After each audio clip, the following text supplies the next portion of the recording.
प्यारे बच्चों, आज हम कक्षा 9 की प्रश्नावली 8.2 के प्रश्न संख्या 3 एवं 4 को इस वीडियो में हल करने वाले हैं। तो आइए देखते हैं प्रश्न संख्या 3।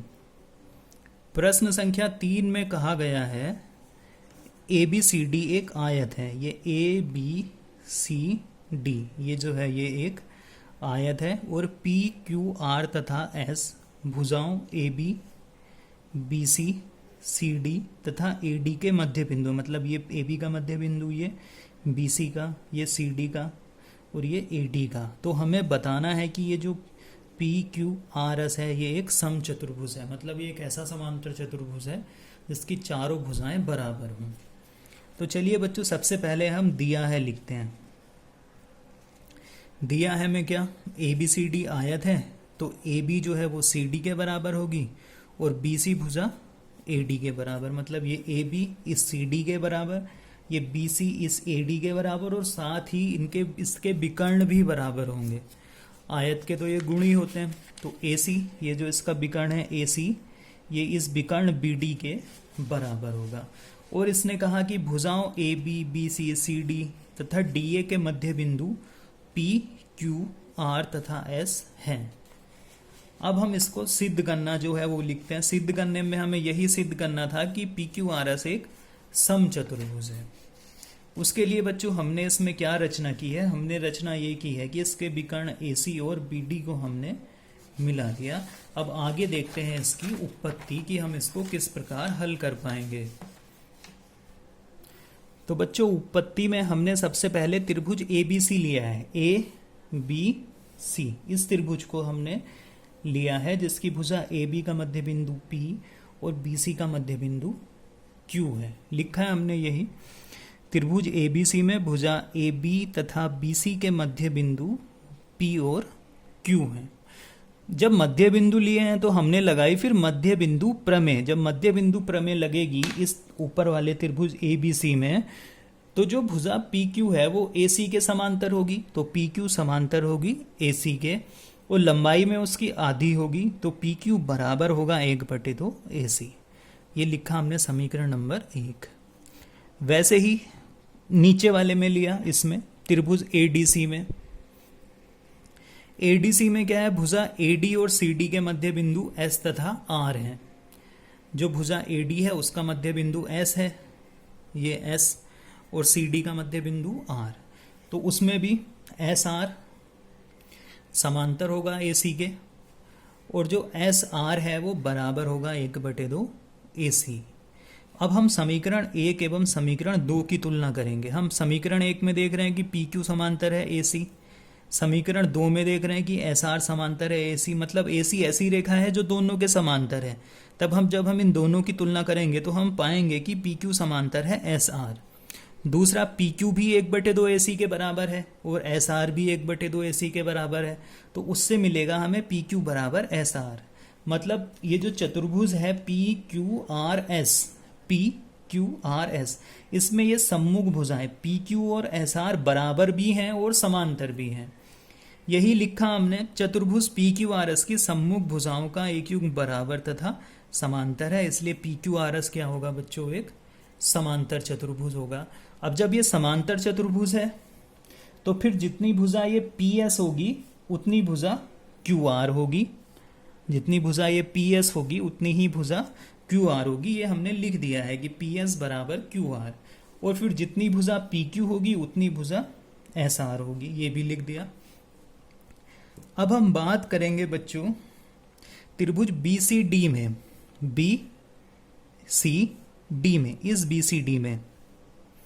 इस BCD में BC का मध्य बिंदु है Q और CD का मध्य बिंदु है R।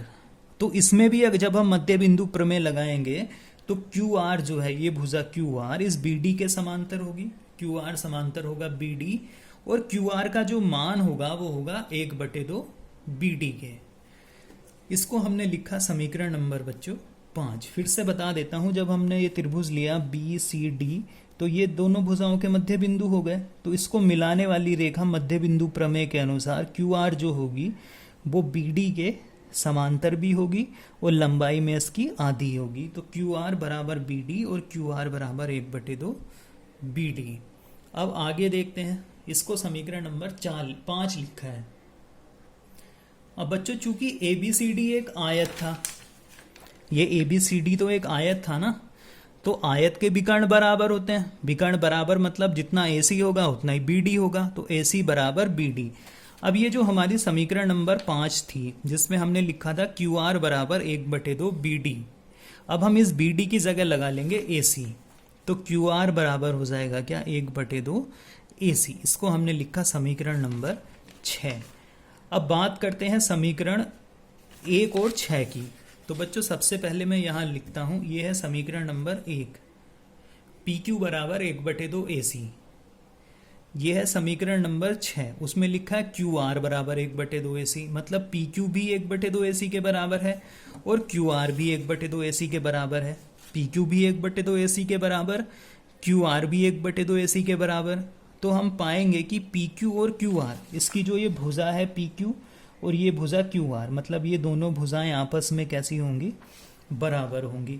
जब हम इन दोनों भुजाओं को, ये ऐसा समांतर चतुर्भुज है जिसकी आसन्न भुजाएं बराबर हैं, तो हम फिर सिद्ध करेंगे कि जितना क्यू आर होगा उतना ही एस आर होगा और जितना एस आर होगा उतना ही पी क्यू होगा। मतलब समांतर चतुर्भुज जो पी क्यू आर एस है हमारा, उसमें पी क्यू बराबर क्यू आर बराबर एस आर बराबर पी एस, मतलब चारों भुजाएं इसकी बराबर होंगी। तो तब हम कहेंगे कि पी क्यू आर एस जो है वो एक समचतुर्भुज है। और बच्चों हमें यही बताना था कि पी क्यू आर एस एक समचतुर्भुज है।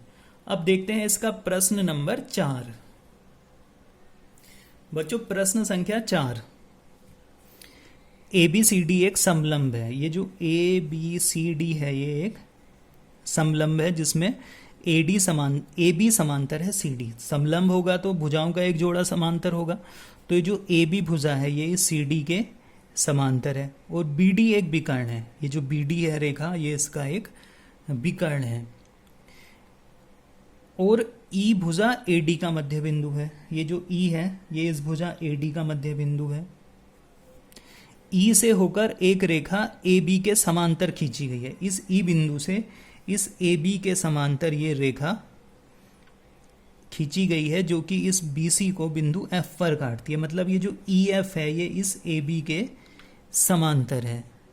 हमें ये सिद्ध करना है कि ये जो एफ बिंदु है ये बी सी का मध्य बिंदु है। फिर से समझा देता हूं प्रश्न को एक बार। ये ए बी सी डी एक समलंब है जिसकी ये भुजा ए बी इस सी डी के समांतर है। बी डी इसका विकर्ण है। इस ए डी भुजा का मध्य बिंदु है ई। ई से ए बी के समांतर एक रेखा खींची गई। ए बी के समांतर होगी तो सी डी के भी समांतर होगी।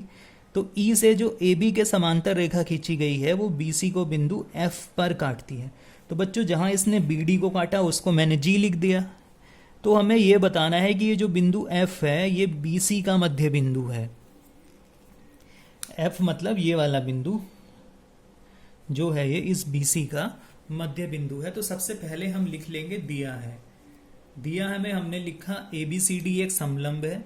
अब बच्चों समलंब है तो ए बी जो है वो भुजा सी डी के समांतर होगी और विकर्ण उसका बी डी है। ए डी का मध्य बिंदु ई है और ये जो ई एफ है ये ए बी के समांतर है। अब सिद्ध करने में हमने लिख दिया एफ भुजा बी सी का मध्य बिंदु है। अब इसकी उत्पत्ति देखते हैं बच्चों। उत्पत्ति में इसमें हम मध्य बिंदु प्रमेय की विलोम को लगाएंगे।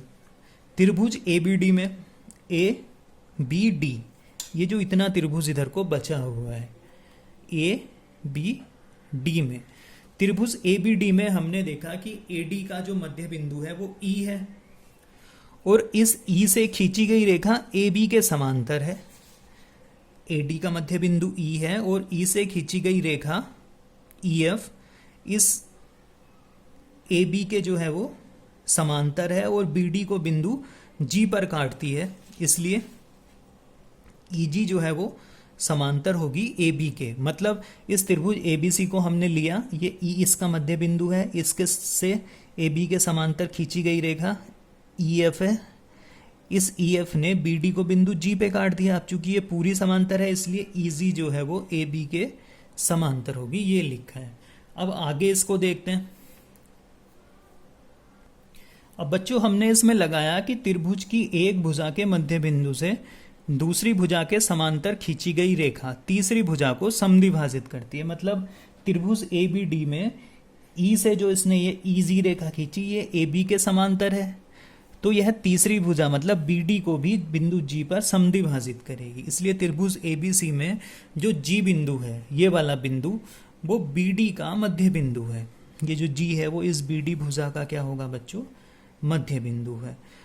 अब आगे बात करते हैं, चूंकि AB समांतर है EF के, AB भुजा EF के समांतर है, और जो ये AB है ये DC के समांतर भी है। वो तो समलंब चतुर्भुज की भुजाओं के गुण से है।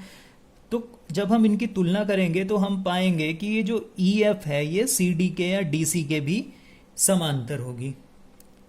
अब चूंकि EF पर स्थित ही बिंदु G है जो कि BD का मध्य बिंदु है, ये जो EF है उसी पे तो रखा था हमने बिंदु G।